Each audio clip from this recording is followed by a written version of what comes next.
رجالا كثيرا ونساء واتقوا الله الذي تساءلون به والأرحام إن الله كان عليكم رقيبا يا أيها الذين آمنوا اتقوا الله وقولوا قولا سديدا يصلح لكم أعمالكم ويغفر لكم ذنوبكم ومن يطع الله ورسوله فقد فاز فوزا عظيما. أما بعد فإن أصدق الحديث كتاب الله وخير الهدي محمد صلى الله عليه وسلم وشر الأمور محدثاتها فإن كل محدثة بدعة وكل بدعة ضلالة وكل ضلالة في النار. أدعو الله سبحانه وتعالى أترى عليكم ìgẹ̀fà النبي صلى الله عليه وسلم gẹ́gẹ́ bí àlàyé ilé tí a ń bábọ̀ fúnra wa lórí àlámàrí àdúrà ṣíṣe èyàn a dúró ní orí ẹ̀ torí dédé àsìkò tí Allah kádàrá kí a wà nú ẹ̀ tòun tí ó mọ̀ wá jẹ́ ìbára ẹni sọ̀rọ̀ ní khútúbà tòní òun náà ni tí a mọ̀ sí àtàṣàbúhú bil kuffar ìmá kọ́sí àwọn tí ì ṣe mùsùlùmí òun yóò mọ̀ jẹ́ àkòrí khútúbà wa ní tèní torí àsìkò tí a wà nú ẹ̀ lélé tí ò pamọ́ sí ẹnìkọ̀ọ̀kan. Ọlọ́run ọba àlékè ọlá gẹ́gẹ́ bí ètò ilé tó gbé kalẹ̀ lẹ́nu ẹ̀sìn Islam ó fẹ́ já kí á sí ẹ̀sìn lọ́nà tó jẹ́ sí wípé àájúpájú sẹ́ẹ̀lẹ̀ fún ló fi sọ fún nínú Suratul Baqarah. Allah subhanahu wa ta'ala jó yé wa pé udkhulu fi silmi káfà ẹ wọnú ẹ̀sìn yẹnyẹn wala tattabi'u khutuwati shaytan ẹ má tẹ̀lé ìgbésẹ̀ èṣù ìlànà èṣù. Ìyẹn ló fà á tá a fi gbọdọ̀ kíyèsára a fi gbọdọ̀ wò pé gbogbo nǹkan tá a bá fẹ́ ṣe nínú ẹ̀sìn wa a gbọdọ̀ ṣe bí Ọlọ́run ṣe pa wá láṣẹ bá Nabi sallallahu alaihi wasallam ti ṣàlàyé rẹ̀ fún wa ni. Tá a bá lọ wo Suratul Jathiyah àyà ìkejìdínlógún títí dé ìkọkàndínlógún bẹ̀ 18 to 19 Allah subhanahu wa ta'ala ń sọ fún abúlé pé thumma ja'alnaka ala shari'atin min al-amr lẹ́yìn wá àgbà náà Ọlọ́run ọba àlékiọlá ó láwà la gbé ìwọ Muhammad agbé ọkà rẹ̀lẹ̀ lórí òfin kan ilé tó jẹ́ sí pé òfin náà pàtàkì púpọ̀ òfin náà ó yáyì kò sígbà tí ò bá mu ó bá náà mu ó bá jẹta mu ń bó ní mu yóò sùpàrà bọ́ọ̀lá mu min al-amr nínú àlámàrí ẹ̀sìn àwọn Ọlọ́run la gbé òfin kalẹ̀ fún ọ fattabi'a Ọlọ́run wá ń pa Nábì láṣẹ pé òfin ni ó tẹ̀lé o òfin tá a gbé kalẹ̀ fún ọ ni ó tẹ̀lé wala tattabi' ahwa alladhina la ya'lamun má tẹ̀lé fẹ́ ẹnu àwọn tó jẹ́ sí pé wọn ò dákàmà wọn ò nímọ̀ nípa ẹ̀sìn Ọlọ́run àwọn tó jẹ́ sí wípé ìròrí náà fi ń ṣẹ̀sìn ìfẹ́ ẹnu wọn ibi tó wá pè wọ́n sí ibẹ̀ ni wọ́n darí lọ. Ọlọ́run wọ́nà Nábì sallallahu alaihi wasallam pé má tẹ̀lé fẹ́ ẹnu àwọn wọn torí pé kí ni innahum lan yughnu anka minallahi shay'an dádájú àwọn bá ti wò pọ̀ tó wọn ò lè rọ́ lọ́rọ̀ kúrò lọ́dọ̀ Ọlọ́run bí ti ń wò mọ́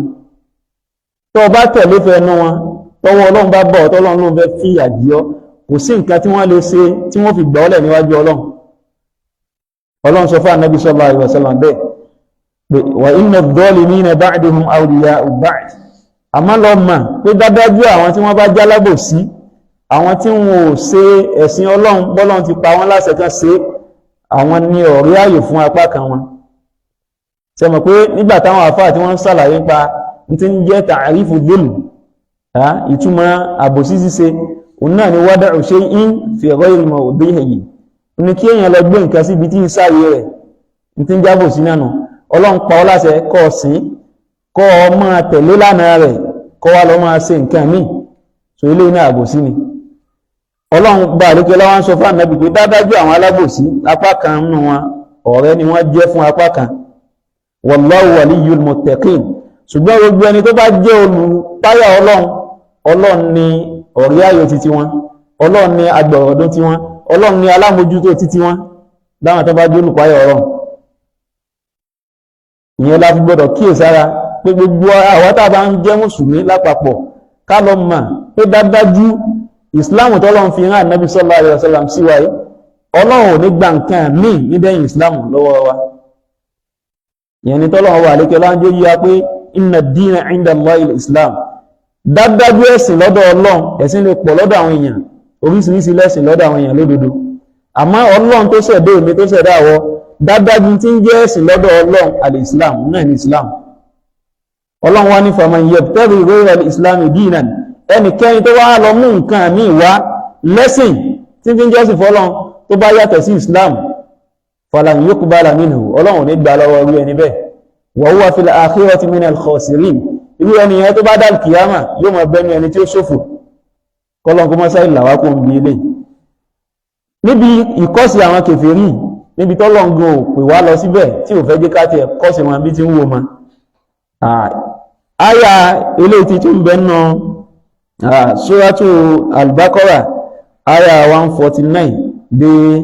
150 níbẹ̀ Allah subhanahu wa ta'ala nígbà tí ń sàlàyé nípa ibùdójúkọ Ànábì sallallahu alaihi wasallam nígbà tí Ànábì fi ń dojúkọ Baitul Maqdis Ànábì kọjú sí Baitul Maqdis tẹ́lẹ̀tẹ́lẹ̀ so àwọn tí wọ́n jẹ́ àwọn Yahudi tán bá ti wá rà Ànábì wà ní ó tán gbogbo nǹkan ọ̀sìn lọ́wọ́ ní tẹ̀lé ẹ̀sìn wa àmọ́ bí táwa náà ń kọjú sí táà tí ń ṣe ìjọsìn táà ń pè Ọlọ́run lọ́nà ẹbẹ náà ni wọ́n náà ń kọjú sí kí ní kò wá dùn máa Ànábì nú sallallahu alaihi wasallam Ànábì wa máa sí bí ó kéde Ọlọ́run ọ̀sìn bá ń tíǹgì ibùdójúkọ yìí kó mọ́ bá jẹ́ sí pé yóò jẹ́ ìrúdú fún Ànábì látọwọ́ àwọn Yahudi yẹn Ànábì wà bẹ́ẹ̀ kó tó di pé Ọlọ́run ọba àlékè ọlá ó ṣẹ̀ṣẹ̀ wá gbàdúrà Ànábì ó ṣẹ̀ṣẹ̀ wá ní kó máa kọjú sí ọ̀nà Kaaba ayà yẹn lọ́lọ́run ọba àlékè ọlá wá ń rí fáà sínú Quran nínú Suratul Baqara yẹn pé wa min haythu kharajta gbogbo àyíkáyè tí wà Ànábì bá jáde sí fawalli wajhaka shatra al-masjid al-haram yí ojú rẹ sí ọ̀nà agbègbè mọ́sálásí haram tó wà ní Mẹ́kà yí ojú rẹ̀ sọ́nà agbègbè rẹ̀ ìyẹn ló fà á táwọn àfáà fi ṣàlàyé pé gbogbo ẹni tó bá jẹ́ sí ó wà ní Kaaba báyìí tí ń rí àìnù Kaaba tí ń rí Kaaba gẹ̀gẹ̀ báyìí gbogbo ara ńlá fi kọjú sí Kaaba ńlá fi wípé kìí ṣe direction ẹyọ kan ńláwọn èèyàn máa fi ń tò ní Kaaba láti fi kírun wọn ó fọ́ musaku báyìí ni gbogbo wọn gọ́wàdì náà ni pé kí wọ́n sá kọjú sí Kaaba èròǹgbà náà nù ṣùgbọ́n àwọn tá a bá jìnà sí wọn gbogbo bí tá a bá mọ̀ sí ní ọ̀nà direction ẹbẹ̀ ọ̀nà agbègbè bẹ ibẹ̀ làwọn kọjú sí àwọn ò lè kọjú sí Kaaba gan direct kò rọrùn a sì ṣèjọsìn fọ́lọ́run Ọlọ́run wa ń sọ fún Ànábì pé àyíká àyè tó bá jáde sí fawalli wajhaka shatral masjid al-haram wa innahu lal-haqqu min rabbik dájúdájú kọ́ ṣe bẹ́ẹ̀ òun gẹ́gẹ́ ní òdodo látọ̀dọ̀ Ọlọ́run ọba rẹ̀ wa ma Allahu bi ghafilin amma ta'malun Ọlọ́run ò fọ́nú fọ́ra Ọlọ́run ò gbàgbé nípa nǹkan táwọn tí wọ́n jẹ́ Yahudi tí wọ́n ń ṣe níṣẹ́ gbogbo tán ṣe yányán ńlọlọ́run mọ̀ sí gbogbo bọ́n ṣe ń fi láì fi kọ́ látara pé ibi tá ní ọmọ dojúkọ náà lọ dojúkọ Ọlọ́run kò ṣe pé kò yí Ọlọ́run rí ogbẹ̀ Ọlọ́run wá ń bọ́rọ̀ lọ pé wa min haythu kharajta àyíká ìtọ́ bá jáde síṣẹ́ fawalli wajhaka shatral masjid al-haram ìwọ́sá dojú rẹ̀ kọ maslasi haram wa haythu ma kuntum gbogbo bí kíbi tẹ́ bá wà láyé fawallu wujuhakum shatrahu ẹ̀dójú yín kọ ọ̀nà agbègbè bẹ̀ gbogbo bí tá bá wà gẹ́gẹ́ bí ibi táwa náà wà sẹ́mù pé ààrí Kaaba báyìí so in tá a fẹ́ lò nù ayà yìí ni pé Ọlọ́run gan fẹ́ fún wa ó sì ṣe lọ́rùn èèyàn fún wa ní táwọn kèfèrí bá ń ṣe ká má kọ́ sí wọn níbẹ̀ ìdàkejì tí wọ́n bá ń ṣe gẹ́gẹ́ bó ṣe jẹ́ pé ìlànà Ọlọ́run tó gbé kalẹ̀ fún Ànábì sallallahu alaihi wasallam náà ni pé ká máa yapa àwọn tí í ṣe mùsùlùmí àyè wá pọ̀ nínú àwọn hadith Ànábì sallallahu alaihi wasallam tó fi jẹ́ pé Ànábì gan kì í wá fákọ̀ àwọn kèfèrí kì í ṣe pẹ̀kí pẹ̀lú wọn kì í ṣe kòńgẹ́ pẹ̀lú wọn níbi àwọn nǹkan tí wọ́n bá ń ṣe débi pé àwọn náà ti mọ àwọn nǹkan yìí mọ Ànábì sallallahu alaihi wasallam ìyẹn ló fà á tí Ọlọ́run ọba àlékiọlá tí ó fi wọ́ọ̀nù wa gbogbo àwọn tá a bá jẹ́ olùgbàgbọ́ òdodo tá a bá lọ wo Suratul Maida àyà 51 bẹ́ẹ̀ Ọlọ́run ní yá ayyuhal ladhina amanu Ọlọ́run pé gbogbo ẹ̀yin tẹ́ jẹ́ olùgbàgbọ́ òdodo la tattakhidhul yahuda wan nasara awliya ẹ má mú àwọn Yahud àwọn Jíù àtàwọn Christian ẹ má mú wọn ní ọ̀rẹ́ ayò. Ọlọ́run ló ń pe àwọn olùgbàgbọ́ òdodo wọ́n ní Ọlọ́run wá ní ba'duhum awliya'u ba'd, apá kan wọn àwọn ni wọ́n máa jẹ́ ọ̀rẹ́ ayò fún apá kejì. Ọlọ́run wá ní wa man yatawallahu minkum, ẹnikẹ́ni nínú yín tí ò bá wá gbọ́rọ̀ sọ́lọ́run lẹ́nu tó ní àwọn Jíù àtàwọn Christian, àwọn ẹlẹ́bọ, àwọn babaláwo, àwọn ìsàngó, àwọn oníṣẹ̀ṣe olóhùn máa mú lọ́rẹ̀ ayò lọ́rẹ̀ minú, fa innahu minhum, òun náà ti dára wọn ilhaqun. So Ọlọ́run náà fi àwọn èèyàn lépa bá wọn pé ọwọ́ sì máa bá wọn tí èyí sẹ́ni rírìn pé dádájú òun náà ti dára wọn. Wa inna Allaha la yahdi al-qawma adh-dhalimin, dádájú Ọlọ́run kìí fọ́nà máa gbogbo àwọn àjọ tí wọ́n bá jálábò sí èèyàn. Kò sì sẹ́ni tí ó jálábò sí ju ẹni tó jẹ́ pé Ọlọ́run pè sí ìdí òfin kan lọ, ó ní òfin Ọlọ́run ò tẹ́ lọ́rùn, ìmí ló ń fẹ́ rìn. Ẹwù gbésí ayé ànábì sallallahu alaihi wasallam, a rí pé wọ́n mọ̀mọ̀ ànábì débi pé nígbàtí ááyà tí obìnrin bá ń ṣe nǹkan oṣù nígbàtí ó sọ̀kalẹ̀ pé kí a má súnmọ́ ojú ara obìnrin. Ìgbàtáyà yẹn sọ̀kalẹ̀, ànábì sallallahu alaihi wasallam àwọn sàbí wá lọ bá ànábì nípa wípé tọ̀ àti gbọ́ pé ọ sọ pé Ọlọ́run ọba àlékí ọlá sọ pé yas'alunaka anil mahid qul huwa adhan fa'tazilu nisaa fil mahid, pé wọ́n wá di wà nábì léèrè nípa nǹkan aládà obìnrin, nǹkan oṣù obìnrin, déyé wọn pé ẹ̀gbin ni kánmọ́ débẹ̀, no going area níbẹ̀. Fa'tazilu nisaa fil mahid, tọ́wọ́ obìnrin bá ti ń ṣe nǹkan oṣù ẹ yẹra fún wọn, ẹ má bá wọn ṣàṣepọ̀. Àwọn Yahud àtàwọn Nasara ń táwọn máa ń ṣe tí wọ́n ní pé tíyàwó wọn bá ti ń ṣe nǹkan oṣù wọ́n kó kún lé fún ni. Lam yuwakiluha wa lam yusharibuha, wọn ò ní jẹun pẹ̀lú ẹ̀mọ́, wọn ò ní mumi pẹ̀lú ẹ̀mọ́, wa lam yanamu ma'a, kódà wọn ò tún ní sùn pẹ̀lú ẹ lórí ibùsùn, ó kó kún lé yẹnyẹn ni. Tọ̀ nígbàtí ìrè wa dé tí gba ànábì sallallahu alaihi wasallam, ànábì wa ń sọ fáwọn sàábé rẹ̀ pé ẹ̀yin tí isna'u kulla shay illa an-nikah, gbogbo nǹkan yẹnyẹn ni ẹ máa bá àwọn ìyàwó yín ṣe, ẹ máa bá wọn ṣàwàdà, ẹ máa jọ jẹun pọ̀, ẹ jọ máa sùn lórí ibùsùn kan náà pọ̀, ẹ máa mumi pọ̀, ẹ jọ máa dáná fún yín kẹ́ máa jẹ, kódà ẹ tún lè máa dì mọ́ wọn, ṣùgbọ́n ẹ kàn má dédé bí ojú ara wọn. Nígbà tá gbé ilé inú bẹ̀rẹ̀ sí ní bí ẹ pé kí ní ṣe Muhammad yìí ná tó jẹ́ sí wípé kò sí nǹkan kan táwọn ó ṣe nínú àlámà ẹ̀sìn àwọn àyàfi kó rí bóun sáyapa àwọn níbẹ̀. Ẹ wà nábì bá nábì ṣe practice Islam ó yàtọ̀ sí báwa ṣe ń practice Islam lónìí. Ṣùgbọ́n tó bá lórí ìlànà nísìn wọn ni alákatakítí ẹ̀sìn ni, extremist ni. Àbí ẹ̀kọ́? Ànábì sallallahu alaihi wasallam ìdájọ́ olówó àfà ànábì. Ànábì tọ́lọ́n sáfẹ̀sìn ránù. Ànábì ní gbogbo nǹkan ní ẹ máa ṣe illa nikah. Àmá ojú abẹ́ wọn ẹ̀jìnà sí tọ́bá tí ń ṣe nǹkan oṣù. Inú wa bí àwọn Yahudi wọn rí pé ànábì ò wá fákọ̀ àwọn níbi ilé. Gẹ́gẹ́ bí ṣe wá fákọ̀ wọn náà, bí ṣe ṣe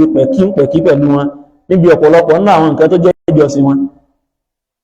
Ẹ̀yẹ wọ àlámọ̀rí ti àwẹ̀ Ashura náà nínú Muharram. Nígbà tó di pé àwọn tí wọ́n jẹ́ àwọn Yahud nígboro Madina wọ́n gbé àwẹ̀ ọjọ́ Tasu, àwọn gbé àwẹ̀ ọjọ́ Ashura. Àwọn kan wá lọ bá Ànábì sallallahu alaihi wasallam pé àwẹ̀ ọjọ́ tó ń gbà yìí tó sì ní a máa gbà yìí,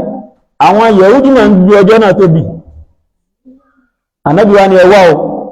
pé kí ni tó fà á tí wọ́n fi ń gbọ́jọ́ náà tóbi. Wọ́n wá sàlàyé pé àwọn Yahudi wọ́n sọ pé ọjọ́ náà ni Ọlọ́run ọba àlékè ọlá la qawmu Musa min Fir'aun, ní ló la ànábì Musa àti àwọn àjọ rẹ̀ lọ́wọ́ Fir'aun. Pé ànábì Musa wá máa ń gba àwọn ọjọ́ kẹwàá oṣù kíní láti fi dúpẹ́ fọ́lọ́run lórí bó ṣe là lọ́wọ́ Fir'aun. Ìgbà tọ́wọ̀ yẹn tó tún gba ànábì tán pé àwọn Yahudi náà tó ń gba ọjọ́ yẹn, ànábì wa ni àwa la lẹ́tọ̀ọ́ sí Musa ju àwọn wọ̀nyí lọ. Ṣùgbọ́n tó bá fi lè di ọdún tí ń bọ̀ pẹ̀lú ògbó Ọlọ́run, àwọn gbọ́ ọjọ́ kẹsàn-án àtọjọ́ kẹwàá láti fi yapa wọn. Ẹ wò ànábì sallallahu alaihi wasallam. Ànábì máa ń yapa àwọn tí ìbá ṣe mùsùlùmí ni. Ó wá jẹ́ nǹkan tó bà wá nínú jẹ́ lónìí. Gbogbo nǹkan táwọn tí ì ṣe mùsùlùmí bá wá ṣe làwọ́ lára fẹ́ ṣe ń tiwa. Nǹkan tí wọ́n bá ṣe lẹ́sìn ní ìmọ̀ ìwà wa. Ọlọ́run sì ti wọ́nu wa pé walan tarida anka al-yahudu wala nasara hatta tattabi'a millatahum. Láyé àwọn tó jẹ́ Jew àtàwọn tó jẹ́ Christian wọn ò lè yọ́nú sí títí tẹ́fi tẹ̀lé lánàá wọn. Tẹ́ bá tó wá tẹ̀lé lánàá wọn tán tẹ́ tó ti darapọ̀ mọ́ wọn náà ẹ tún padà wá kan àwọn àdánwò oríṣiríṣi. Àbí ẹ̀kọ́ so a gbọ́dọ̀ gbọ́rọ̀ sọ́lọ́run lẹ́nu. Ọlọ́run ló dá wa ó mọ̀ wájú ara wa lọ. Ànábì tọ́lọ́run fi ẹ̀sìn rán òun náà mọ̀ wájú bá a ṣe rí lọ. Sallallahu alaihi wasallam. Ibi tá ti lọ ni pé Ọlọ́run ọba àlékè ọlá pa wá láṣẹ àwọn olùgbàgbọ́ òdodo pé a gbọ́dọ̀ mú àwọn tí wọ́n jẹ́ Jew àtàwọn tí wọ́n jẹ́ Christian a gbọ́dọ̀ mú wọn ní ọ̀rẹ́ ayò ọ̀rẹ́ minú tó wá jẹ́ pé ẹni tá mọ̀ sọ pé aláṣírí mi ẹni tí ó mọ̀ ti fún tẹ̀dọ̀ mi ìní lágbájá báyìí tí í ṣe mùsùlùmí. Ọlọ́run wa ní dáadájú ẹni tó bá ṣe bẹ́ẹ̀ nù yín òun náà ti dára wọn o. Dáadájú Ọlọ́run kò ní fọ̀nà mọ́ ìgbé alábòsí. Bákan náà inú Suratu Al-Imran àyà 28 níbẹ̀ Ọlọ́run ọba àlékẹ́ lájẹ́ yé wa pé la tattakhidul mu'minuna al-kafirina awliya. Àwọn tí wọ́n jẹ́ olùgbàgbọ́ òdodo wọn ò gbọ́dọ̀ mú àwọn tí wọ́n jẹ́ olùkọ́tọ̀ Ọlọ́run àwọn tí wọn ò mórí Ọlọ́run lórí wọn tí wọ́n jẹ́ kèfèrí torí tí ń jẹ́ kèfèrí náà ní ẹni tí ò mórí Ọlọ́run lórí ẹ̀. Ọlọ́run ló dá ọ ó ní kó máa ṣẹ̀mí ó fún ọ lójú ó fún ọ nímú ó fún ọ lálàáfíà ara ó wá bọ́ sínú igbó ọlọ́gégi tó jẹ́ pé wọ́n náà lọ́gé pẹ̀lú àwòrán tó wù ọ yọ ṣépù ẹ̀ ó wá ń gbéjọ sìn Ọlọ́run fún nǹkan míì ní lẹ́yìn Ọlọ́run. Àbí bẹ́ẹ̀ kọ́ èèyàn náà lọ ń sìn tí í ṣe pé èèyàn ló dá ọ tí wọ́n náà sì mọ̀ bẹ́ẹ̀ bọ́lọ̀ ló dá odò yín lápapọ̀ ó wá ń gbé ìjọsìn fún irúfẹ́ nǹkan yẹn aláìmoore ní ọ kèfèrí ní ọ ìtumọ̀ kèfèrí náà so ẹni tí ò mórí Ọlọ́run lórí ẹ̀ ní jẹ́ kèfèrí Ọlọ́run kó mọ́sáì làwọn bẹ̀. Ọlọ́run wá ní ẹ má mú àwọn tí wọ́n bá jẹ́ kèfèrí ẹ̀yin olùgbàgbọ́ òdodo ẹ̀yin má mú alọ́rẹ̀ ayò. Wa man yaf'al dhalika ẹnikẹ́ni tó bá dẹ́rù ẹ̀rù lásà tó bá ṣe bẹ́ẹ̀ tó jẹ́ pé ọ̀rẹ́ nínú rẹ̀ wọléwọ̀dé rẹ̀ ń ní kèfèrí tí wọ́n sì jẹ́ mùmínì. Ọlọ́run ní falaysa minallahi fi shay ń tàn ò jámà kankan níwájú Ọlọ́run. Ẹni yóò ṣe kí ni kò jámà pa níwájú Ọlọ́run èèyàn yẹ̀yẹ́ ni kì í ṣe olùgbàgbọ́ òdodo. Ìlà Ọlọ́run wa tó yọ nǹkan kan lẹ́lẹ̀ pé n tó lè mú wọn lọ́rẹ̀ ayò an tattaku minhum tuqata tó bá ń páyà lára wọn tó ń wò fàbúrú kan pé tí bá ní ẹni yìí ń ní bá ṣe nísìn yóò ṣe ní ṣùtá ìnìkan ń lọ fi wá mú lọ́rẹ̀ ọ̀rẹ́ nọ́ọ̀sì ní ọgbọ̀dọ̀ límítì ẹ̀ kì í ṣe ààyè débi tí ó dénú rẹ tí ó dénú ẹ̀mí rẹ yẹnyẹn èèyàn gbọdọ̀ ṣọ́ra. Èyí ni àwọn àsọ́lẹ̀ àti ìkìlọ̀ eléyìí tí Ọlọ́run ọba àlékè ọlá pa wá nínú àwọn àyà Kùránì yìí tàbí Allah subhanahu wa ta'ala kó má ṣàì mójútó ẹnì kọ̀ọ̀kan wa kó sí aláìní tí ó gbọ́rọ̀ sọ́lọ́run lẹ́nu kálíbà wà ní ẹni tí ó là láyé ń bì àti ní al-qiyamah.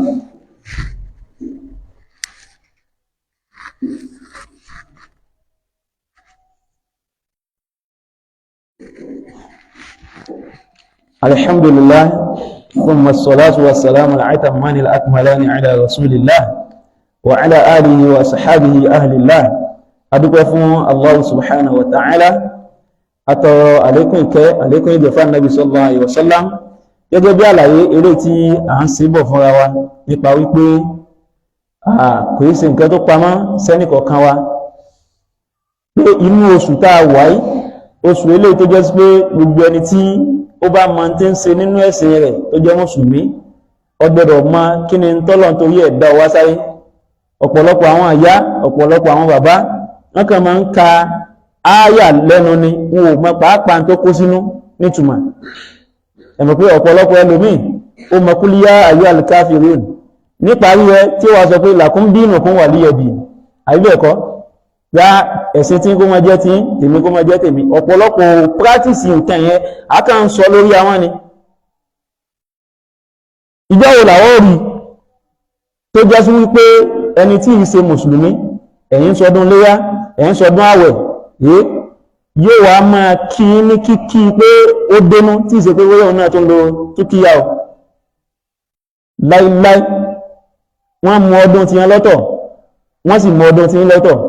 Àpẹẹrẹ tí èdè yé yín nípa wípé àwọn máa ń tán ṣe ní ẹ̀sìn wọn yàtọ̀ sí ọ̀pọ̀lọpọ̀ mùsùlùmí tí ò máa ń tọ́lọ̀ torí ẹ̀dá wá sílé ayé. Tó bá dijọ́ ọdún léyá àbí ọdún ìtúnu àwẹ̀ ẹ̀yin bọ́ síta bí gbòòrò ṣe máa ń dùn tó ẹ̀yin wu àwọn tí ìṣe mùsùlùmí kọ̀ọ̀kan ẹ wo Christian, ẹ wo ọmọ Igbo wọ́n sì ṣọ́ọ̀pù. Kódà níjọ́ náà yìí tí máa múra dáadáa tẹ́lẹ̀, níjọ́ náà tẹ́ bá nọ́tìsì wọn dáadáa kò ní múra dáadáa nítorí pé kò fẹ́ jẹ́ sí òun máa yín níbi tó ń tí ń ṣe ní ẹ̀sìn dé. Àmẹ́yìn tó jẹ́ mùsùlùmí tó gbé góòdù dání tó jẹ́ pé àlúùlù ní bẹ lọ́wọ́ rẹ ọ̀wá ma válú ẹ̀sìn rẹ, ìwọ náà lọ́mọ adásà tó máa sọ pé ìgbẹ́ ọdún tó bá ti bá wa láyé àjọ ń ṣe ni aláìmọ̀kan lèèyàn. Èèyàn ò dá kankan mà ń tọ́lọ̀ nítorí ẹni ó wá ṣe nílé ayé kò yí ọ. Ọ gbọ́dọ̀ gbàgbọ́ yé kí ni tí Islam pé àpò mọ́ra rẹ̀, kí ni tó ní ó wá ṣe nílé ayé. Àwọn kèfèrí Mẹ́kà ń tó jẹ́ kí Suratul Kafirun tó jẹ́ sọ̀kalẹ̀ nù. Wọ́n rí pé ànábì bí ṣe ń pe àwọn èèyàn sójú ọ̀nà Islam pé ọkùnrin yìí kò yẹ kò gbò, gbogbo bá ṣe ń tẹ́rẹ́tìn rẹ̀ kò padà lórí tàǹsọ. Ó dá ìrẹ́ Muhammad má bá wa fa wàhálà mọ́, ṣọ́ọ̀jọ̀ balẹ̀ wa lórí ká kúkú mọ̀ pé gbogbo owó mọ̀ sí káábíyèsí o fún ọ, á fún ọ lóyè ọba, mọ́ bú àwọn òòṣà wa mọ́, mọ́ sì pè á sí bí ẹ̀sìn míì lẹ́yìn ẹ̀sìn àwọn tí wọ́n ń ṣe Mákà. Tọ́ọ̀ bá wá fẹ́ jọba, ó dá sówó lọ ń fẹ́ ni, ṣé máa ń ṣe ilé ńláńlá lọ ń fẹ́ ká kọ́ fún ọ tí ó jẹ́ ilé àwòdání ẹnu tí ò ní sẹ́ni tí ó ní irú ẹ̀ nílùú Mẹ́kà bó ṣe pé wọ́n fẹ́ bẹ́ẹ̀dì ànábì kọ́nà sallallahu alaihi wasallam.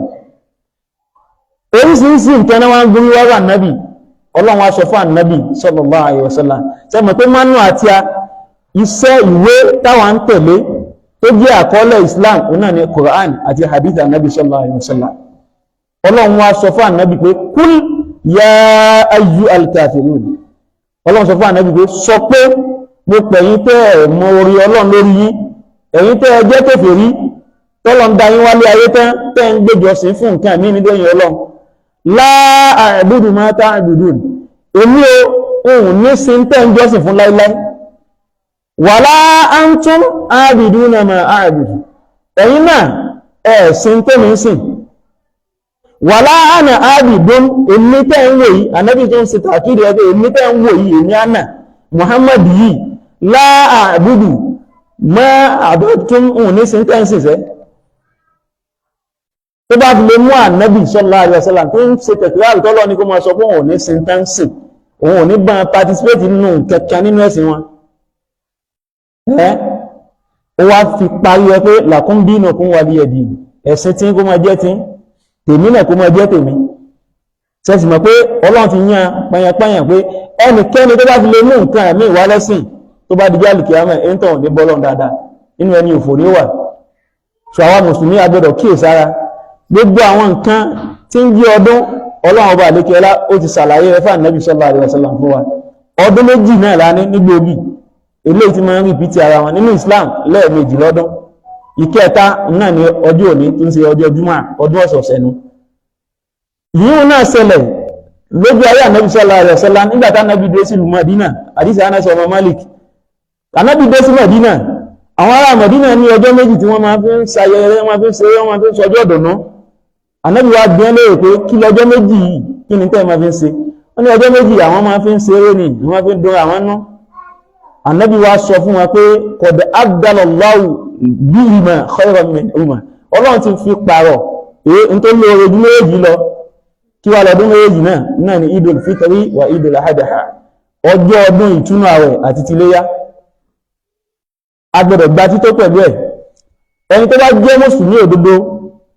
ó gbọ́dọ̀ mọ̀ kí ni tí òun gbọ́dọ̀ ṣe, kódà kí òbí èèyàn kó má ṣe mùsùlùmí. Àwọn àwọ̀ ẹ̀ríkà àti ka àwọn hukuk tí ń bẹ lórí ọmọ lọ́dọ̀ àwọn òbí rẹ̀, àwọn àwọ̀ tó máa gbọ́dọ̀ ṣe fáwọn òbí rẹ̀ kódà kan má jẹ́ mùsùlùmí. Tó bẹ́ẹ̀ kọ́ lọ ní tọ́jú ìyá rẹ̀, ní tọ́jú bàbá rẹ̀, ní fún wọn níwọ̀ wọn, tó bẹ́ẹ̀ kódà èèyàn lè tàtàrà wọn wọná táwọn èsì ṣe mùsùlùmí. Àmọ́ tó ti bẹ́ẹ̀ a gbọ́dọ̀ ní báńdìrì láàrin wa àti wọn. Nígbà tẹ́sìn ò ti pawápọ̀ a gbọ́dọ̀ ní báńdìrì. Ẹ̀sìn ò pawápọ̀ kò ní àṣàbòsí wọn, ẹ̀sìn ò pawápọ̀ kò ní àjàmbá wọn, ẹ̀sìn ò pawápọ̀ kò ní a máa ṣe nǹkan tí ó kó nira bá wọn. Ṣùgbọ́n tó jẹ́ ẹ̀sìn tiwa káwa dìmú, tó jẹ́ ẹ̀sìn tàn náà kàn máa ṣe. Àmọ́ ká máa ṣe àmúlùmọ́là, ẹ̀sìn Islam ò gbà wá láyé lè, kò gbà wá láàyè ẹbí tí ń wo mọ́ tí ó bá jẹ́ òsákárá kò jẹ́ òsákárá tí ó bá jẹ́ òsókóló kò jẹ́ òsókóló kò sí sákárá sókóló ní Islam kò sí tí ń jọ mọ́ bá ìyẹn ló fà á táàfi rí pé ìpàtàkì kí èèyàn má máa kọ́ sí àwọn ẹlẹ́sìn míì ojú ayé ànábì mójútó púpọ̀ ó sì lákòólé kan pẹ̀lú ẹ̀ àdìsí kan bẹ ilé tí Imam wa Málíkì gbà wá àti Imam Nasa'i àti Tirmidhi nínú súnánù wọn àdìsí yẹn wá látọ̀dọ̀ Abi Waqid al-Laythi ó ní annahu qala kharajna ma'a Rasulillahi sallallahu alaihi wasallam Abi Waqid al-Laythi ó láwọn jáde ń jọ kan pẹ̀lú ànábì sallallahu alaihi wasallam ila Hunayn àwọn lọ sọ́nà Hunayn yẹn wọ́n ní kò ju bí mẹ́lì bí 13 miles lọ sí Taif níbi tá ànábì lọ tó fẹ́ ṣe ìjírá lọ tó ti lé ànábì lókò tí wọ́n ti gbà ànábì ní àlejò wọ́n ní àyè yẹn Hunayn yẹn kò ju dédé báyẹn lọ sí Mẹ́kà sí Taif wọ́n wá ní ìgbà tí wọ́n lọ Abu Waqid al-Laythi wá ní wa nahnu hadithu ahdi bi kufr àwọn sì ṣẹ̀ṣẹ̀ kúrò nínú ìkọtọlọ́ ni àwọn ṣẹ̀ṣẹ̀ gba ẹ̀sìn Islam ni walil mushrikina sidratun ya'kufuna 'indaha àwọn ẹlẹ́bọ tí wọ́n máa ń ṣe òòṣà wọ́n ní igi kan tó jẹ́ pé wọ́n máa ń dúró níbi igi gẹ́gẹ́ báyá ṣe ráwọn olóòṣà àwọn tí wọ́n náà ń bọgi àti wọ́n ń bọ odò tí wọ́n ní igi àbàtà kan wọ́n lè ní igi òsè wọ́n wà wé lásọ funfun igi wọ́n gbó ń bẹ̀ wọ́n lè máa rọ kiri kárẹ́ wọ́n lè máa bèèrè nǹkan lọ́dọ̀ igi wọ́n lè máa dúpẹ́ fún igi wọ́n máa jó sígi ẹ̀wọ̀ ìkúrí Abu Waqid al-Laythi wá ní àwọn ẹlẹ́bọ wọ́n ní igi kan tí wọ́n máa ń dúró níbẹ̀ wa yanituna biha aslihatahum nǹkan àjá wọn tí wọ́n bá fẹ́ lọ jagun wọ́n wá fi kọ́ ara igi yẹn yuqalu laha dhatu anwat ó kọ tí wọ́n ń pe igi yẹn ní dhatu anwat ó kọ tí igi yẹn jẹ́ náà bí káwọn náà sọ pé igi òsè igi ìrókò lápèjúwe famarabna bi sidratin fakunna ya Rasulallah Abi Waqid al-Laythi wá ní àwọn kọjá lẹ́gbẹ̀ẹ́ igi kan àwọn wá sọ pé ìyẹn sí Ọlọ́run sallallahu alaihi wasallam ij'al lana dhata anwatin kama lahum dhatu anwat ó sì gbé kalẹ̀ fáwọn náà ṣe fáwọn náà irú igi táwọn ẹlẹ́bọ máa ń kó gbóǹbẹ̀ tí wọ́n máa fi nǹkan àjá wọn náà kó tó máa fi ń kọ́ síbẹ̀ gbéwé ẹ̀ka ẹlẹ́ fáwọn náà nílànà táwọn náà bá ti fẹ́ lọ jagun nígbà tí wọ́n fẹ́ lọ jagun ní gásíwájú ní ìnìyàn lọ káwọn náà ní igi táwọn gbóǹbẹ̀ tábà gbóǹbí igi hun àmọ́ wá fi nǹkan àjá wa kọ́ síbẹ̀ tabarukan bitilka shajara wọ́n fi máa wá gbàkà pẹ̀lú igi yẹn pé àwọn jẹjà àwọn borí àwọn ọ̀tá wọ́n nígbà tí wọ́n wí ọ̀rọ̀ yìí faqala Rasulullah sallallahu alaihi wasallam Allahu akbar annabi sallallahu alaihi wasallam ẹ̀rù bà annabi wa gbọ́rọ̀ tóbi pé ọlọ́mà ló tóbi jùlọ iná sánànù ilé bàámi iná asúnàn pé ń tẹ́ rí ìlànà mani ojú ọ̀nà kamalẹ̀ dálẹ̀ yìí kultum walladhi nafsi biyadihi kama qala banu Isra'il li Musa annabi ni mo fi ẹni tí ẹ̀mí mi ń bẹ lọ́wọ́ rẹ̀ mo fi búra tí ń ṣe ọba Allah pé ẹ ti sọrú táwọn ọmọ Israẹli tí wọ́n sọ fún ànábì Musa ànábì Ọlọ́run kí làwọn ọmọ Israẹli sọ fún ànábì Musa wọ́n ní ij'al lana ilahan kama lahum aliha wọ́n sọ fún ànábì Musa pé ọ̀ sì ṣe ká fáwọn náà báwọn náà gbé ka ẹlẹ́rọ̀sà gẹ́gẹ́ báwọn ọmọ Israẹli àwọn olùkọ́tọ̀ Ọlọ́run báyìí náà ṣe lóòsà tí wọ́n ṣe káwọn náà máa sin òòsà wọ́n sọ fún ànábì Musa alayhi salatu wassalam bẹ́ẹ̀ kọ́ọ̀lá ànábì wa sọ pé innakum pé ànábì Musa ń sọ fún wa pé innakum qawmun tajhalun ẹ̀yin yìí ẹsẹ̀ wá ya ìjọ aláìmọ̀kan báyìí ẹ̀dá kankan mà tí Ọlọ́run tó ní pè yín lọ sí ibi ẹ̀ sóòsà ni tẹ́mọ̀ jọ́sìn fún tẹ́mọ̀ tọ́pọ̀ lé lórí tẹ́mọ̀ tọ́yọ̀ sí orí ẹ̀ tí òòsà ni tó jẹ́ pé tóòrùn bá dé tójò bá dé kò lè lára rẹ kó nú òrùn kò lè gbé ara rẹ sí bòjí tójò bá dé orí rẹ náà lòjó mọ̀ ẹ̀rọ̀ sí kódà ẹni tí ń kọjá lọ tó bá yán ikun múráì tó bá ṣe déédéé rẹ kò lè lára rẹ kúrò níbi kí ẹ̀gbin kó mọ́ ta sí ànábì Mùsá sọ fún ọbáhùn Suratul A'raf àyá 138 ànábì náà wá sọ pé latarkabunna sunana man kana qablakum ànábì ní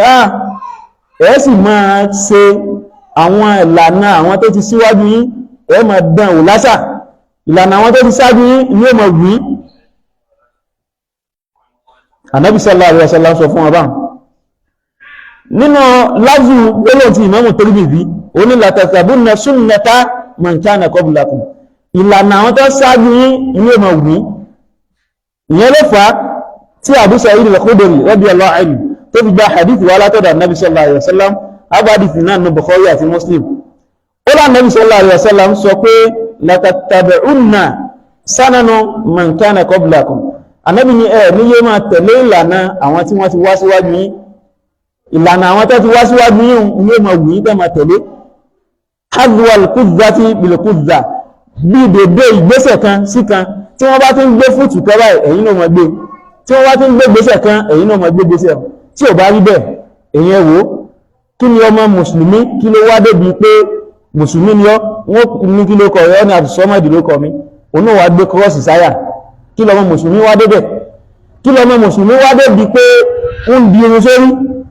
ń lo yẹtí ọmọ mùsùlùmí láìsí àwọn olóòṣà àwọn oníṣàgó kí ló kàn pẹ̀lú yẹn ìgbésẹ̀ àwọn tí wọ́n ti wá síwájú Ànábì ni kò ní yé máa wù yí ìgbésẹ̀ wọn ni ó máa wù yí tẹ́fẹ́ mọ́ sí Ànábì wa ni hatta law dakhalu juhra dabbi kódà tí wọ́n bá lọ wọ inú agilítí ladakhaltumuhu ẹ̀yin náà lẹ́fẹ́ wọnú ohun nígbà táwọn àfáà ń ṣe ṣẹ́rẹ́hù àdìtì yìí pé ìwà agilítí wọ́n ní ẹranko kan ní ilé tó pé a máa fàyàwọ́ ó pọ̀ nílẹ̀ pápá nílẹ̀ lágbára dáadáa wọ́n ní inú ilé agilítí inú ilé rẹ̀ ó wà bẹ́yìí ó fún gan vivumma níbi tó fún dé òkùnkùn bẹ́ńbẹ̀ natno rich inú ilé agilítí ní tó bá close ma òórùn kó òórùn tí ò ní wú ọ ń lọ́ ọmọ ẹgbọ́ níbẹ̀ ẹwọ àwọn àwùsọ́ọ̀fù àwọn sífáàtì tí wọ́n fún ìyẹwò àwọn sífáàtì tí wọ́n fún pé inú ilé kan ni tó fún nínú wàgílítí tánàbí fi ṣàpèjúwe pé táà tí wọ́n ṣáájú ń bá ìwọ̀nà wàgílítí ẹ̀yin ló fẹ́ wọ̀bẹ̀ ihò tó fún òkùnkùn bẹ́ẹ̀nù rẹ òórùn kó òórùn ńlẹ́ tó máa gbọ́n bẹ̀ òórùn tí ò ní tẹ́ lọ́rùn wà máa dálíkà ẹ̀yin ló tún lẹ́ fẹ́ wọ̀bẹ̀ pẹ̀lú wọn pẹ̀lú ìkọ́sí òsì qalu ya Rasulullah àwọn sàbẹ̀ wá ní ìwé sí ọlọ́run al-yahudu wa nasara ṣé àwọn Jíù àtàwọn kírísítẹ́nì lọ́wọ́n rí fáa sí pé a máa kọ́ sí wọn náà tàbí ṣáájú wa kọ́ọ̀lá fáman ànábì ni tàwa ní ń sọ tí bá sí àwọn yóò àná ní àbá àwọn náà síwájú wa nínú àwọn alòkìtàbù wọ́n náà ní àwọn Jíù àtàwọn kírísítẹ́nì àwọn náà ní wọ́n síwájú wa ànábì ni ìlànà wọn yóò máa wù wá láti fẹ́ máa kọ́ sí bákan náà àdìtì mi wà látọ̀dọ̀ àbí òwe radiyallahu anhu anna nabiyya sallallahu alaihi wasallam qala la ta'khudanna ummati ma'khadha al-quruni qablaha shibran bi shibrin wa dira'an bi dira'in Ànábì ní in tó gbá àwọn tó ṣáájú wa mú yóò padà ṣẹlẹ̀ sálì ummati mi náà nínú àwọn kòrúnù tó ti lọ ní dédé ọmọ ní kàkan sọmọ ní kàkan dédé ìgbópá kan sí ìgbópá kan àwọn sàábé wá ní Fárísù wà Rome sí àwọn ará Fúrùsì ní àtàwọn ará Rome kọ́ọ̀lá Ànábì wa ní famani nas illa ulaik àwọn àwọn ni wọ́n tó ń sẹ̀mí tí wọ́n jí alágbára láyé táwọn èèyàn mọ̀ fẹ́ wò wọ́n láwò kọ́ṣe tó ju àwọn ará Fárísì àtàwọn ará Rome lọ sallallahu alaihi wasallam ń tá a fẹ́ lò níbi gbogbo àwọn àhádìtì yìí ni pé Ànábì sallallahu alaihi wasallam ń ṣàlàyé fún wa nípa pé ẹ̀sìn tiwa a gbọ́dọ̀ fi kọ́ṣe ẹ̀sìn míì ẹ̀sìn Islam Ọlọ́run ti pè fún wa kò sí ìkẹta ní bùkátà sí ní Islam yóò tọ́lọ́run ti ṣàlàyé ẹfà Nabi sallallahu alaihi wasallam ẹ̀yẹn wà àwọn Yahud wọ́n lọ bá Umar ibn Khattab níjọ́ kan wọ́n sọ pé áyà kan bẹnu Kùránì yín tẹgbé dání ká ní pé àwa tá a jẹ́ àwa Yahud ìlú Ọlọ́run bá sọ áyà yẹn kalẹ̀ fún ni ìjọ náà àwọn ò bá sì mú ní ọjọ́ ọdún Umar wa ni áyà ò lẹ́yìn ìfà sí ẹjẹ́ mọ́ wọ́n wá ní ayàtọ̀ Ọlọ́run bá àlékẹ́ ọlá ń sọ fún inú Suratul Maida ayẹ́lẹ́kẹ̀ tàbí pé al-yawma akmaltu lakum dinakum pé òní mo ti pé ẹ̀sìn yín fún yín wa atmamtu alaykum ni'mati gbogbo tí ń jẹ́ ìran ìdẹ̀ra ìní Ọlọ́run ti parí ẹlẹ́yìn mùsùlùmí lórí ìyẹn nìkan wá kọ́ wa raditu lakumul islam dinan ẹ̀sìn Islam mo wá yọ́nú sí lẹ́sìn fún yín Umar wa ń sọ fún tàn pé ẹ̀yin Yahudi tẹ́ ń sọ kódà mo mọjọ́ tí àyà yẹn sọ̀kalẹ̀ àyà yẹn sọ̀kalẹ̀ ní jọjúmọ́ ní ìrọ̀lẹ́ lẹ́yìn àlásàrì pé wà máa dálíkà àmú níjọ́ ọ̀dùnú radiyallahu ta'ala anhu. Ibi tá fẹ́ lò ní pé Ànábì sallallahu alaihi wasallam ìmọ̀ ń sọ wa lára nípa wípé n tó bá ní ṣe pẹ̀lú ẹ̀sìn àwọn tí í ṣe mùsùlùmí ká má bá wọn participate níbẹ̀, torí pé àwọn gan wọ́n mọ tí wọ́n ń ṣe nínú ẹ̀sìn títí wọn. Ọ̀pọ̀lọpọ̀ wa táà máa ń sọ pé gbogbo ọdún tó bá bá wa láyé àjọ ń ṣe náà ni yìí èsì òwe mùsùlùmí kìí sọ̀rọ̀ mùsùlùmí, ọ̀rọ̀ àìmọ̀kẹ́ni. A sì gbọ́dọ̀ jó yé wa lónìí nípa wípé gbogbo ọdún tó bá bá wa láyé àjọ ń ṣe ni. Ṣé tí ọdún Ṣàngó bá dé ẹjọ́ ṣe ni níwọ̀n tó ń pe ààrẹ mùsùlùmí? Ọdún àwọn tí wọ́n ń ṣe Ọ̀ṣun Òṣogbo tí wọ́n ń bọ odò tó bá dé ṣẹjọ́ ṣe ni? Àwọn tí wọ́n gbé òkúta síwájú ta tí wọ́n náà ń bọ òkúta ṣẹjọ́ ṣe ni? Gbogbo àwọn ọdún tó bá báyàn láyé tí ìbá ti sọdún Islam níjọ ṣe kìí sọdún títí wá lakum dinukum waliya din náà ni. Títí wọ́n kan máa ṣe ẹ̀sìn tí káwa náà máa ṣe. Ìjọ náà kódà ò gbọ́dọ̀ jẹ́ kí ìmúra rẹ̀ yàtọ̀ kó special. A máa tẹ̀síwájú nínú àwọn àlàyé yẹn táfi rí pé ẹ̀sìn Islam ẹ̀sìn tó pé púpọ̀ ni. Kò yẹ ṣe pé Islam ń torí pé ń kọ̀ fún irú àwọn agbẹ́rin ó wá ní nífẹ̀ẹ́ wọn ní ìnífẹ̀ẹ́ ìjọmọnìyàn sọmọnìyàn. No. Tẹ̀wọ̀n pa ti ṣàlàyé fún a gbọ́dọ̀ ṣàbòsí fún wọn. A gbọ́dọ̀ ṣe nǹkan tí ò dá táwa náà mọ̀ pé eléyìí kò bọ́ sí a gbọ́dọ̀ ṣe fún wọn. Àmọ́ nípa àlámọ̀rí ẹ̀sìn o kíkálukú ó dúró lórí ọwọ́ ẹ̀. Mùsùlùmí a gbọ́dọ̀ mọ bóò la ṣe fẹ́ dúró dédé. Ọlọ́run pa Ànábì gan láìsẹ̀ sallallahu alaihi wasallam nípa pé fastaqim kama umirt, dúró dédé gbọ́n Ọlọ́run ṣe pa ọ́ láṣẹ. Sànábì wà dúró dédé tẹ́lẹ̀ ẹni tó dúró dédé l'Ànábì, ṣùgbọ́n Ọlọ́run tún sọ fún Ànábì kó lè bá jẹ́ ìlàlétí fáwátà jẹ́ àlùmọ́ Ànábì sallallahu alaihi wasallam. Dúró dédé ó dọwọ́ ẹnì kọ̀ọ̀kan wa. Ní tí bá ń jọ mẹ́sìn ẹ jẹ́ ká wà gbà tító pẹ̀lú títí wa. Ní tó bá jẹ́ títí wọn ẹ jẹ́ ká náà máa ṣe títí wọn. Ẹ̀bà rí láyé ẹni tí ì ṣe mùsùlùmí yóò wá jẹ́ pé ìjọ ọdún tí òun sọ ẹni ẹ̀rùn fáwọn kan náà wà nínú àti ìṣe mùsùlùmí ẹpẹ́ òun gẹ kò mọ́ tí ń ṣe ní ẹ̀sìn tí ẹ̀ náà. So ìwé kódò lè ra àgbó ńlá tí ì ṣe mùsùlùmí tó náà mọ́ tó pa àgbò tí ó mọ̀ ṣe fàájì irú àyún kọ́. Bẹ̀tẹ̀ ẹni tó mọ́ tó náà ń ṣe nínú ẹ̀sìn wọn ẹ̀yẹ rẹ kú. Èmi àtẹ̀yẹn ká ti jọ discuss ọ̀rọ̀ rí nígbà tí lè yá ń bọ̀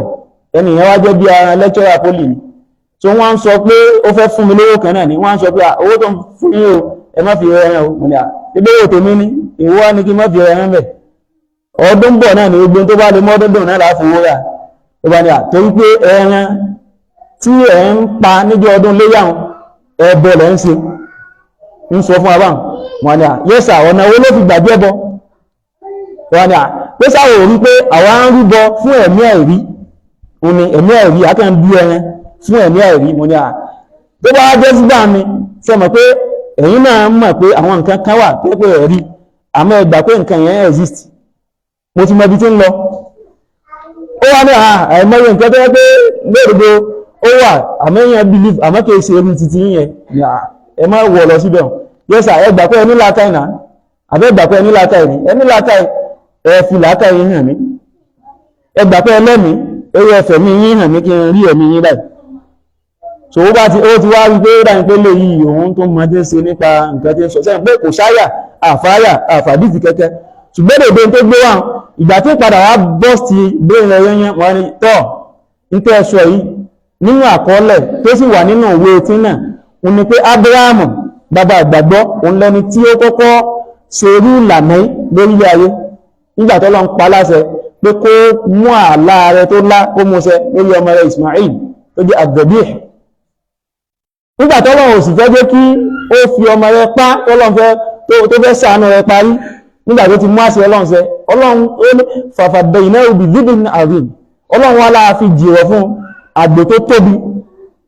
pé kó pa. Ànábì Ibrahim lẹ́ni tó kọ́kọ́ ṣe irú nǹkan yìí kí lẹ fẹ́ sọ ń parẹ́ ṣé sọ pé Ànábì Ibrahim Abraham ọba àgbàgbọ́ pé òun là kọ́kọ́ ẹni tó kọ́kọ́ rí bọ ni ṣé ilẹ̀ bọ ló ṣe ṣe ti rí báwọn lódodo ẹni tí ò bá máa tí ń ṣe ní Islam ó ní wọ́n máa ń gẹ́ẹ̀tì wọ́n máa sọ àwọn ọ̀rọ̀ kan pẹ́lẹ̀ lómi inú mùsùlùmí yóò máa sọ pé wàláì àwọn mùsùlùmí àìní wà táà àwọn Kírísítẹ̀ wọ́n ní ìyáláyà wà mọ́jẹ̀ ń tọ́ mùsùlùmí tí ò ní wà rárá kìí ṣe ẹgbẹgbẹ̀rún ẹni tí ìṣe mùsùlùmí tó ní ìwà gbogbo ìwà tẹ́yẹ bá ní tí ò bá ti bá ìsìláàmù déwájú ọlọ́run wallahi ìdánsá ni kò ní jèrè wá ńlá Ànábì sallallahu alaihi wasallam sọ fún wa pé gbogbo dáadáa tí ẹni tí ìṣe mùsùlùmí bá ṣe láyé ń bì ọlọ́run kò jọ fún yóò wá fi fún lóúnjẹ nílé ayé yóò kẹ̀ mọ́ fresh nílé ayé torí kó lè bá jẹ̀yà tí ó fresh lálìkìyàmọ̀ so ó dọwọ́ wa gbogbo àwọn tá a jẹ́ mùsùlùmí nípa wípé nǹkan tó bá jí ọdún títí wá ká lákò lékẹ́ pẹ̀lú ẹ̀ ká mọ̀ dunnú ká dunnú dáadáa pẹ̀lú ẹ̀ àmọ́ tí ìbá ti sọdún tí a ká mọ̀ ṣe nọ́mà àti alọ àpèjúwe ìrìn tí mo mú wá síwájú pé bá rẹ̀ mọ́ Ìgbò kò sí ọmọ sí léyá ṣe bí léyá láwọn èèyàn tó wọ́n wálé sí táwọn èèyàn wá láti travel ọmọ Ìgbò fi ẹ̀lẹ̀lẹ̀ sí ṣọ́ọ̀pù rẹ̀ ẹ̀mọ̀ tí yí bọ̀ lẹ́mọ̀ rí ẹ Christian tó máa ń ṣe yóò sí ṣọ́ọ̀pù rẹ̀ kódà èyí tó jẹ́ pé ó bẹ̀ pé òun ní tà níjọ́ náà bóyá bọ́ọ̀lì ní sun àbágbàdo ní sun yóò sun bọ̀ọ̀lì àtàgbàdo níjọ́ náà ní ti torí pé ó sáfẹ́ jẹ́ mọ̀ pé àbá ń ṣiṣẹ́ kódà tó wá jẹ́ pé ìjọ́ gan ó ní múra àkẹ́ tó yẹ kó mọ́ tó special ìjọ́ ni wà dọ̀tí dáadáa ó lè mọ́wọ́ tó wà tó jẹ́ náà kí wá ní sí àwa mùsùlùmí agbẹ̀rẹ̀ kí ìsára àmì Allah subhanahu wa ta'ala kó mọ́ sẹ́ fún wa ní àgbẹ̀yẹ̀ ẹ̀sìn rẹ̀ kó mú adó nínú ẹ̀sìn Islam kó mọ́ jẹ́ kí ẹ̀sìn náà dàrú máa lọ́wọ́ gbogbo pé kìíní ìzáwà ní ṣe kìíní ni ṣe kìíní ìwà fẹ́ lè jù báyìí kò tí nǹkan tó lè ẹni tó bá mọ̀ tí ń jẹ́ Islam tí ń jẹ́ Islam nù ẹjẹ́ ti Islam yìí fọwọ́ pa irọ́ lójú báyìí tí bá ń jẹ́ òdodo bẹ ẹ̀ṣọ́ torí pé yóò jẹ́ balẹ̀jọ́ ọbú fún ọ̀tọ̀ láǹfààní àti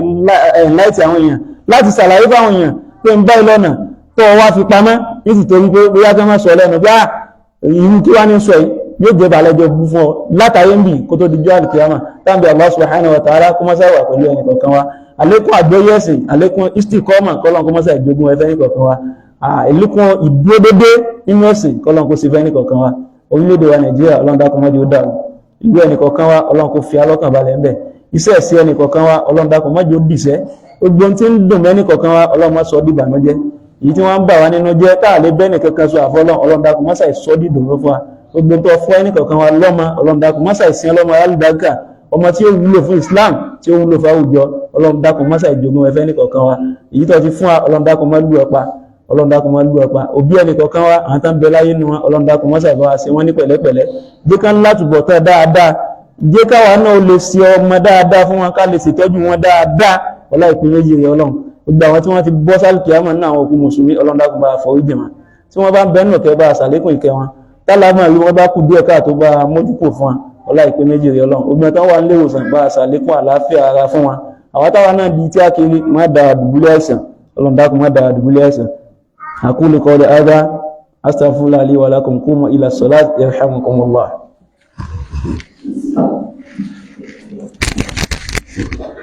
الله أكبر الله